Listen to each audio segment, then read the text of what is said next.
Olá a todos, boa Olá, noite. pessoal, boa noite. Tudo bem? Sejam todos bem-vindos. Que bom, passaram bem o domingo, foi um domingo proveitoso, descansaram bastante. Sejam bem-vindas a mais essa Neurolive hoje em hora atípica, mais cedo, né? Porque nós estamos aqui em Berlim, na Alemanha, e estamos a 5 horas à frente de vocês. Acho que é 4 agora por causa do horário de verão. Play agora. Ah, é verdade. Agora eu não sei é que verdade. horário é aí no Brasil. Olha, eu acho que são 4 a 5 horas. Agora aqui é meia-noite e 27. Né? Então, se vocês puderem colocar o horário que vocês estão aí. Que horas que é aí no Brasil? nos Escrevam aí ventos, pra gente, por favor, gente. coloquem. Hoje, Eleodoro, tudo bem? Seja bem-vinda. Nós temos 24 pessoas. A Beatriz. Oh, que bom. Boa noite. Boa noite, Débora. Aqui é boa noite. Acho que é boa tarde. Ah lá, 8h27. Ah, é Então 8 são e 4 horas.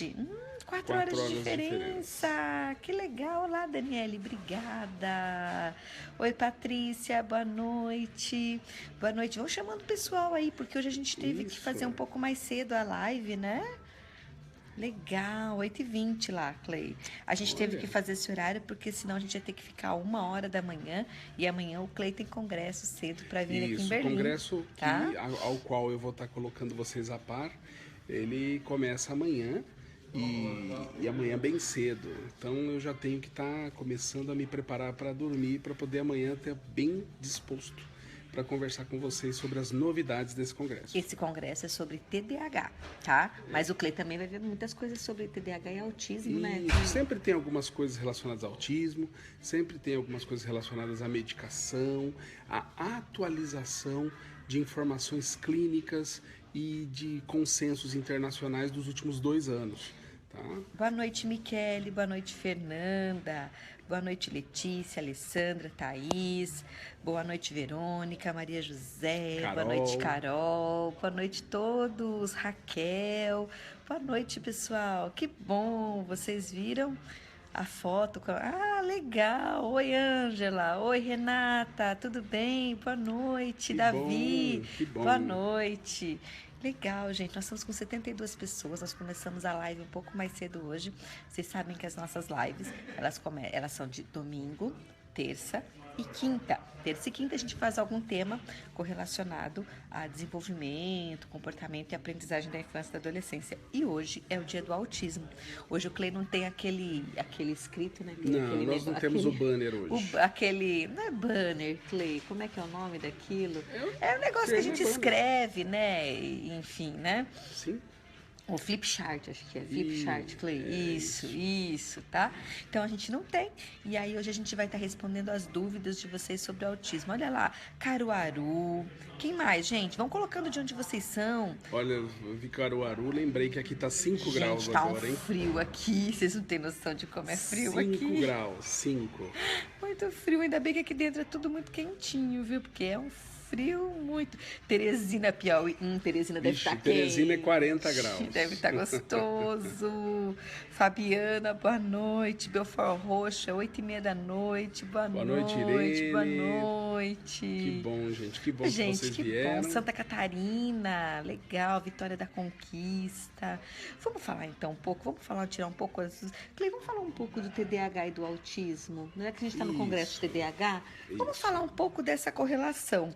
A gente sabe que o TDAH é uma comorbidade muito associada ao autismo, né? O que vocês acham da gente falar um pouco sobre TDAH e autismo? Coloquem aí um joinha, um coração. Vocês acham que isso é uma coisa interessante? Acho que é, né, Cleide? A gente está falando. Sim, acho importante. Ah, lá, tá um monte de coração. Porque muitas vezes a gente confunde as coisas, né? E o diagnóstico de autismo pode ficar mais tarde. Sim. Né? Sim. Por causa dos sintomas de TDAH. Sim. Né? Sim. Já existem artigos mostrando que uma criança hiperativa pode atrasar o diagnóstico do autismo em até 6 anos. Sabe o que isso representa para uma criança autista? Clay, explica isso de novo, por favor. Que artigo que é esse? Lembra dos autores? É um artigo que saiu no Pediatrics, que é uma revista muito respeitada nos Estados Unidos, uma referência em pediatria.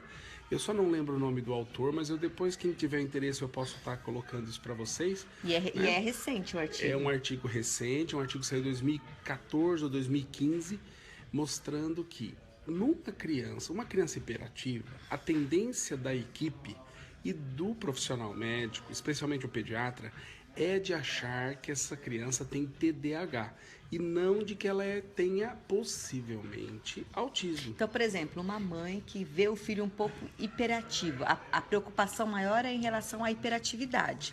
Ao TDAH, essa hiperatividade como expressão do TDAH e não a expressão de um quadro autista.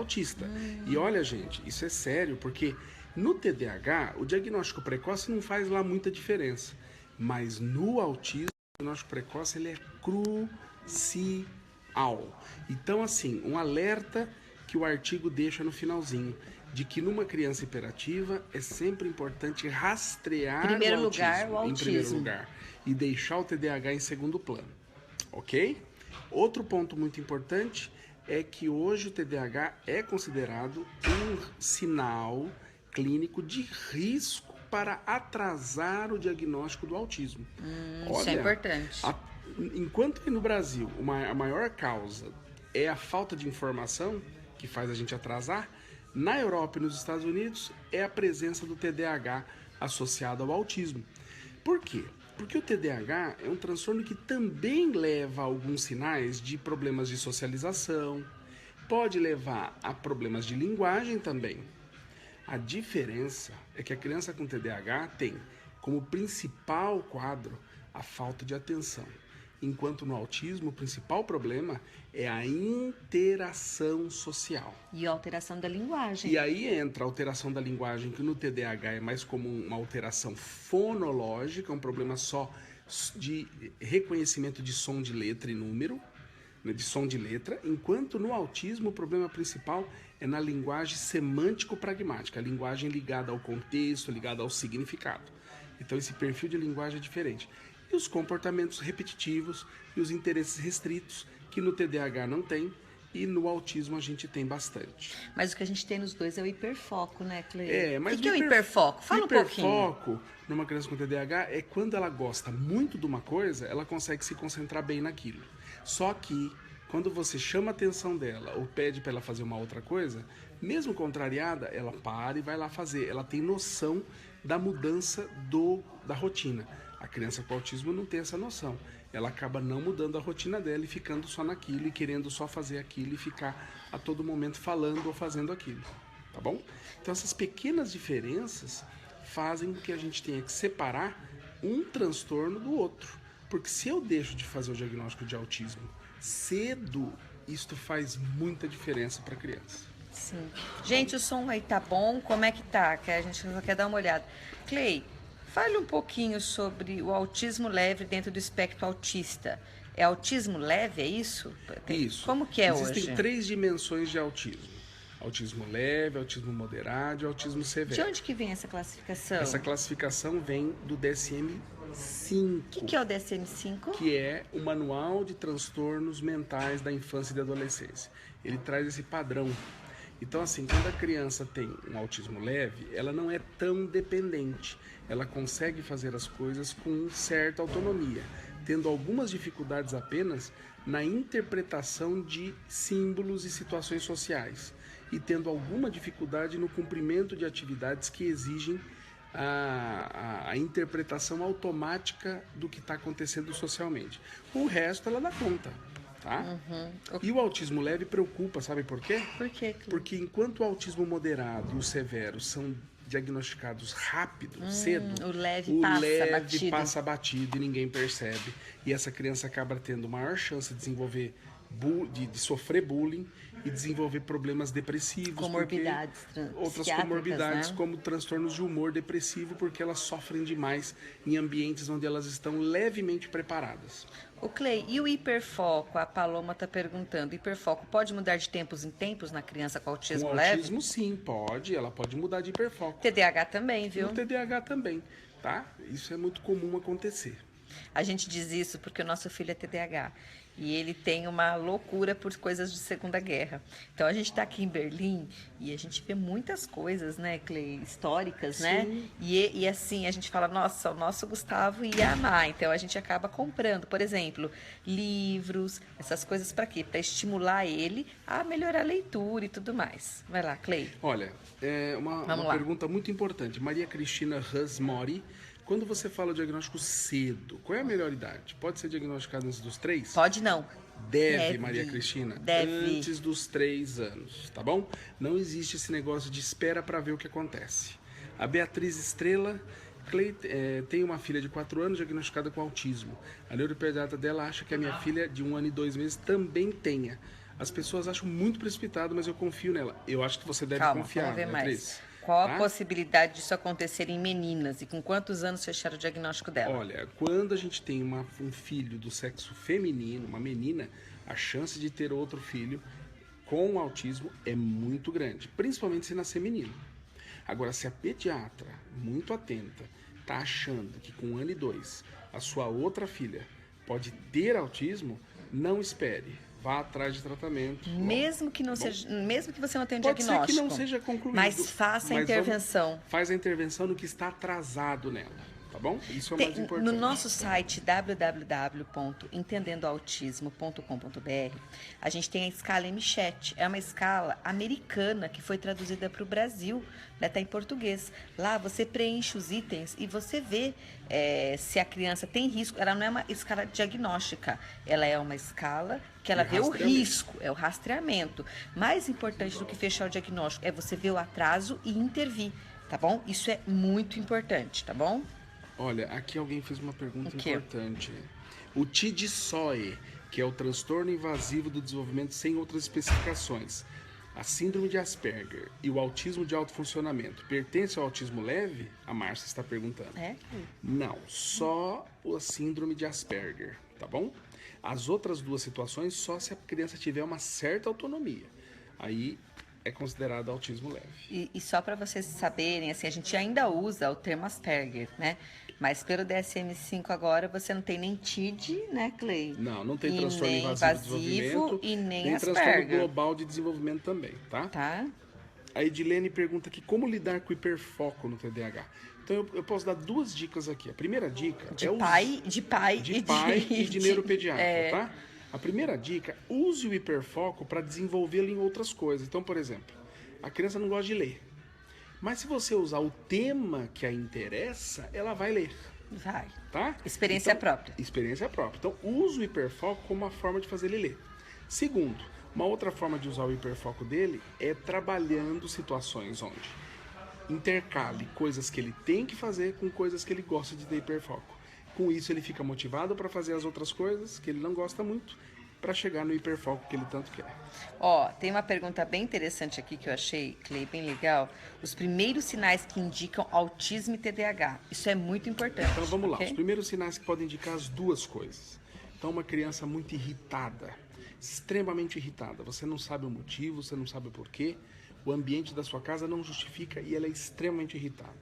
Segundo, criança tem dificuldade para dormir. Gente, sono. Tá? Distúrbio do sono é uma coisa é muito engraçado. Que pode ser sinal dos 2 problemas. Muita gente chega no consultório do Clay, a mãe não tem tanto problema da fala, porque vem com aquela coisa de cada um fala na sua idade, a agitação é normal, mas o sono é uma coisa que preocupa. O Clay já fez diagnóstico em criança, tanto TEA quanto TDAH, por conta da alteração do sono. A queixa era do sono. Quando eu fui ver, tinha autismo. Tá? Ou tem TDAH. Terceiro sinal, atraso de fala. A fala é muito importante, gente, tá? Acreditem. Atraso de fala. Então, 3 sinaizinhos aqui para vocês ficarem atentos, tá? Clay, dá uma dica do que uma criança tem que estar falando ali com um ano de idade, mais ou menos. Com 1 ano de idade, por exemplo, uma criança tem que estar falando 5 palavras que dê para a família entender. Por exemplo, uma criança com TEA, uma criança normal, não normal, neurotípica. Uma criança qualquer. Quando você aponta, a criança tem que olhar, ela tem que ter atenção compartilhada. Quando a pessoa ela tá fazendo alguma outra coisa, quando você chama o nome da criança, a criança ela responde, ela olha. A criança que tem suspeita de TEA, ela não tem isso. Então isso são sinais que a gente fala, não, isso é muito significativo, né, Clay? É muito importante. Tá? A Etienne tá falando, amo vocês. Luciana, estou fazendo pedagogia, tenho um filho com TEA leve. Por muitas vezes fui chamada de louca e ignorada por muitos médicos e professores. Quando expressava a minha desconfiança, sempre estou antenada nas palestras online de vocês. É impressionante a energia que vocês emitem, lindo ver que é verdade, serenidade. Ah, obrigada. Mas é verdade. O que a gente vê é que tem muito pai e muita mãe que, se às vezes você leva no médico e fala, imagina. Até porque as pessoas acham, por exemplo, que a criança com autismo, ela tem algum rosto, fala, gente, eu já ouvi isso, é um absurdo. Tipo, mas ele é tão bonitinho, mas ele é autista. Gente, vocês acreditam que a gente escuta essas coisas, né, Clay? Escuta, ainda é um tem. absurdo, vocês não têm noção. Ele é tão bonitinho, mas ele é autista, mas não tem cara de autista. Como se autismo tivesse cara. É um absurdo isso. Então, por que a gente faz essas lives? Por que a gente tem os nossos projetos? Para desmistificar esse, né? Sim, é necessário desmistificar. Tem muitas pessoas que pensam que o autismo tem relação direta com malformação, com uma síndrome. Não, gente. Qualquer pessoa de qualquer nacionalidade, de qualquer etnia, de qualquer aspecto classe físico, social, classe social, tá? pode ter autismo, tá? Dineia, amei sua pergunta. O pediatra de um aluno de 3 anos desconfia de autismo e o encaminhou ao psiquiatra, mas os pais estão resistentes. Como deve intervir? Mostra para eles o prejuízo que vai ter caso não haja. E outra coisa, fala que ninguém está falando que ele é, mas é importante que isso seja feito. Mostra para eles o prejuízo que vai causar. Porque, veja bem, se a gente não faz o diagnóstico precoce dessa criança agora, você com 5, 6 anos, todas as habilidades que você poderia melhorar muito, você não vai melhorar mais. Então, é uma responsabilidade e uma carga que esses pais vão ter que levar pro resto da vida. Porque depois vão se culpar. Porque vão se culpar. Porque não procuraram então, em tempo hábil. Eu acho que é importante você colocar essa responsabilidade. E olha, se o pediatra está suspeitando, parabéns, tem que valorizar esse pediatra e tem que dar palmas para ele, porque é difícil o pediatra, a maioria dos pediatras não tem essa atitude de realmente identificar cedo. Viu? Clay, Asperger e TDAH pode ter? Pode, associação com Asperger e TDAH, sim. Altíssima, viu? Qualquer quadro autístico pode se associar com TDAH, tá? E é muito comum também. Clay, a síndrome de Asperger, tem uma aluna, como proceder? A Regina está perguntando. Isso, primeiro, o primeiro passo é conversar com essa aluna. Deixar ela falar o que ela pensa, o que ela sente, quais são as suas opiniões, suas preferências. Conheça a sua aluna. Você rapidamente você vai perceber o que ela gosta e aonde você pode trabalhar. Gente, vocês querem ver uma coisa engraçada? Conta do seu paciente Asperger que você fez um combinado com ele. Olha, eu tenho um caso aqui no consultório, não vou falar nome, lógico, né? Um caso no consultório que ele não queria ir mais para terapia. E a mãe tá vendo que ele tá com sintomas depressivos e eu achei a terapia muito importante. Sabe o que eu fiz para convencer ele para terapia? Ele adora grafite e pintar com grafite e desenhar com grafite. Como eu vim aqui para a Alemanha, eu falei que eu vou levar para ele duas ou 3 lapiseiras. E aqui tem umas lapiseiras maravilhosas. Tem lapiseiras fantásticas, aqui é a terra da Faber-Castell, né? Aqui tem umas... E eu vou levar para ele, mas eu só iria levar para ele se ele voltasse para terapia. Porque a terapia para ele era importante. E ele voltou para terapia, tá? Acabou a resistência dele. Então a gente tem que saber usar situações, saber de forma psicológica, conhecer como pensa uma criança com Asperger para poder ajudá-la. Ai, que legal. Então agora ele voltou para terapia e vai ganhar. Para ele é importante a terapia porque ele precisa aprender a ter habilidades sociais. Se ele não aprender a ter habilidade social, ele vai continuar sofrendo bullying na escola, tendo problemas de relacionamento, se sentindo excluído e vai entrar num quadro depressivo. Ô Clay, deixa eu ver aqui, eu vi uma coisa importante, que acho que é importante você responder. A psiquiatra do meu filho não quer associar outra medicação com a risperidona e me indicou procurar uma homeopata. Esse tipo de medicação é eficaz? Ele tem 5 anos, tem autismo e TDAH. Beatriz, não, tá? Não. Talvez o psiquiatra esteja um pouco relutante, porque, por exemplo, o metilfenidato, a Ritalina, é introduzida só após aos 6 anos. Mas tem casos que a gente pode usar antes com segurança. Aqui na Europa? Aqui na Europa, antes dos 5 anos, é utilizado em situações como a sua, por exemplo. Então, eu acho que ele está sendo resistente. A homeopatia não funciona para TDAH. A gente está falando isso, gente, não é porque às vezes não sou contra a homeopatia, não. Sou a favor em muitos pontos. Mas tem que ter evidência científica.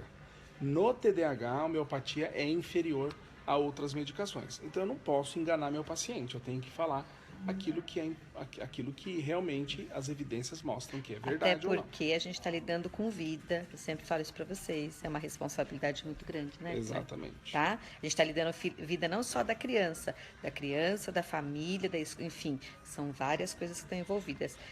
Adriana De Carli, quem dá o diagnóstico? Clay, neuropsiquiatra. Tanto faz, Adriana, tá? De preferência, neuropediatra ou psiquiatra infantil. Tá? Vamos lá? Maristela, vocês são maravilhosos, que coisa boa ouvi-los. Esclarecimento é muito importante, pois quanto mais rápido for feito o diagnóstico, melhor. Acho que é isso. Passou aqui, a gente não viu. Será o resultado, com certeza, com certeza. Olha, meu filho Asperger está na faculdade. Gostaria de uma indicação para como aprender a interpretar textos. Sabemos que das dificuldades dos TEA na interpretação, contudo, deve haver alguma facilitação. Calma, Clay, certo? Marilei, é o seguinte, tem que ver qual é a dificuldade dele na interpretação. É uma dificuldade porque ele não entende a leitura direito, ele não compreende a gramática, a ortografia, ou é porque ele não entende a ideia que está por detrás do texto? Porque às vezes é algum texto dizendo de algo emocional ou de uma metáfora. Ele vai ter dificuldade mesmo. Aí muda então, de texto ou explica para ele ou não dá tanto valor nessa questão, né, Cleide? Exatamente. Ele já está na faculdade, né? Eu acho que ele foi bem. Então tem que só ver qual é a dificuldade dele, tá bom? A maioria dos pais, Clay, segundo a Sueli, são resistentes à medicação para TDAH. O que vocês sugerem? Olha, a sugestão é a evidência científica. Sugestão é conhecimento. É conhecimento. Então, os pais têm motivo para se preocupar? Em parte, sim, porque são pais. Mas, cientificamente, tem motivo para se preocupar? Não, porque tem como lidar. Dando a medicação, tem como lidar com seus efeitos colaterais. Gente. E a medicação é muito importante no TDAH. Amanhã o Clay vai estar fazendo lives durante o dia, porque a gente está aqui no Congresso. O Clay vai estar aqui no Eunetides, que é o Congresso Europeu da Liga Europeia de TDAH, os maiores congressos que tem sobre TDAH. E aí ele vai estar fazendo as lives durante o dia, assim. Daí vocês... Fiquem atentos. E aí se vocês perderem, vocês entram lá em vídeo, que com certeza vai ter. Então, tudo que tem mais de recente, de pesquisa, de tudo isso, a gente vai estar passando para vocês. Tudo que a gente procura passar aqui é com evidência científica. A gente sabe que meu filho toma Ritalina, não Ritalina, mas ele toma metilfenidato. Toma o Concerta. Ninguém gosta de dar remédio para filho, ok? Só que eu percebo a necessidade dele e o quanto o remédio ajuda. Ele faz terapia e, quem sabe, né, Clay, quando for adulto, a gente consiga tirar a medicação dele. 30% das crianças, não é? 40% das crianças podem ficar sem a medicação na fase adulta. Mas é importante medicar durante a fase de desenvolvimento dessa criança. Tanto a nível social quanto a nível acadêmico. Senão ela vai ficar com atrasos, com problemas emocionais, vai ficar exposto a sofrer situações do cotidiano porque não se concentram. Clay. Tem pessoas que perguntaram ali se a medicação tem que ser dada só durante as aulas. De novo. Não. Dar todo dia a medicação, porque a falta de atenção não leva a problema só na escola. Essa é a mania que a gente tem de achar que TDAH é problema só de escola. Não é só de escola. É um problema do indivíduo. Temos um aluno de 4 anos autista que não fala, está sendo atendido por uma equipe multidisciplinar, mas em sala, com a professora, tem sido muito difícil. O que você sugere como incentivo de fala? Pode usar os PECs, né, Cleus? Pode usar os sistemas de comunicação alternativa. Ou, com 4 anos, tem que ver por que ela não fala ainda. Tem formas, caminhos, por meio de terapia comportamental baseado no ABA e por meio de intervenção fonoaudiológica, ajudar essa criança a vir a falar. Ainda é tempo. O que eu acho muito importante é que, geralmente, a agressividade do TEA, às vezes, está muito ligado com a dificuldade que eles têm de falar, gente, de se expressar, né, de expressar o que eles estão pensando, de expressar a linguagem. Então, gente, eu acho que a gente tem que sempre se colocar no lugar, tipo, por que eles estão nervosos? Por que às vezes ele está irritado? Por que ele está agressivo? A gente sempre tem que tentar se colocar o máximo no lugar dele. Já pensou a gente, né? A gente querendo falar alguma coisa, né, Clay? Expressar alguma coisa e não... Uma coisa que ajuda muito autistas que não falam é usar figuras com ações do dia a dia. Então, deixar sempre disponível na sala uma figura da criança indo para o banheiro, uma figura da criança indo para o recreio, uma figura da criança lendo, uma figura da criança indo na lousa. Dor, porque ela ali, por meio dessa identificação por meio da figura, ele pode se comunicar. Clay, medicação para TEA, Adriana De Carli, para estereotipia existe? Para estereotipia, olha, existem medicações que diminuem a estereotipia, não que resolvem. A resolução da estereotipia depende de vários métodos comportamentais, a utilização de meios de você fazer com que a criança se ocupe em vez de ficar na estereotipia. Então, tem vários outros caminhos. Beatriz, formada em comunicação social, ano que vem fazer pedagogia, quero ajudar meu filho e outras crianças, me inspirem nas lives de vocês. Ô, gente, brigadão, hein? Brigadão. Isso é muito importante, né? Obrigada. A Nelly fez uma pergunta lá. Nossa, passou, não vi. Gente, desculpa se a gente não responde, é porque tem muitas perguntas, passou. Contra a Qual a opinião de vocês em relação à campanha do Conselho Federal de Psicologia contra a medicalização de crianças e adolescentes? É uma atitude totalmente desvencilhada da realidade, sem qualquer base científica e tem um quesinho aí de atitude ideológica. Então, isso não vem ao fato, porque se eles estivessem lidando com uma doença chamada diabetes, eles não iam falar isso. Né? Uma doença chamada hipertensão, eles não iam falar isso. Mas por que pro TDAH eles estão se metendo e falando isso? Né? Transtorno mental. Logo o Conselho de Psicologia que deveria dar uma atenção maior. Mas não são todos os psicólogos, as maiores. Só que assim, isso é uma coisa muito importante. Eu convivo com muitos psicólogos. A grande maioria não tem essa visão.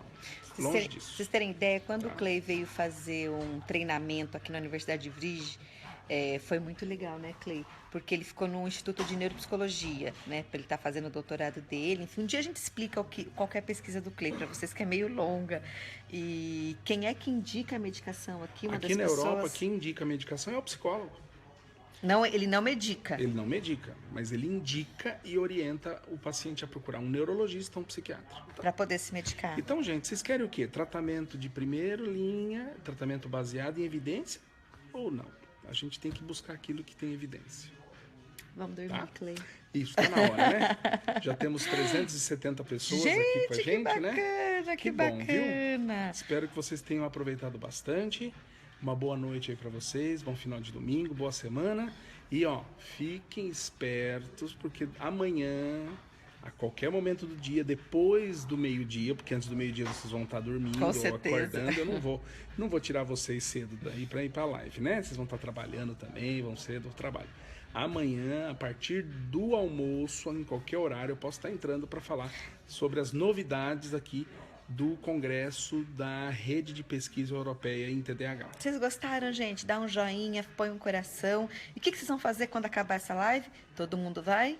Compartilhar. Compartilhar, gente. Compartilha a live. Tem muita gente precisando das informações que a gente já pensou? Bateu o papo aqui hoje. Um pai vendo que a medicação é importante, uma psicóloga percebendo uma coisa diferente, uma professora vendo, olha, o Dr. Clay, a Luciana, não que a gente saiba mais, a gente não sabe mais do que ninguém, a gente só compartilha um pouquinho do que a gente sabe, né? Vocês podem estar fazendo a diferença na vida das pessoas, tá bom, gente? Um beijo e até amanhã, né, Clay? Até amanhã, então. Tchau. Tchau.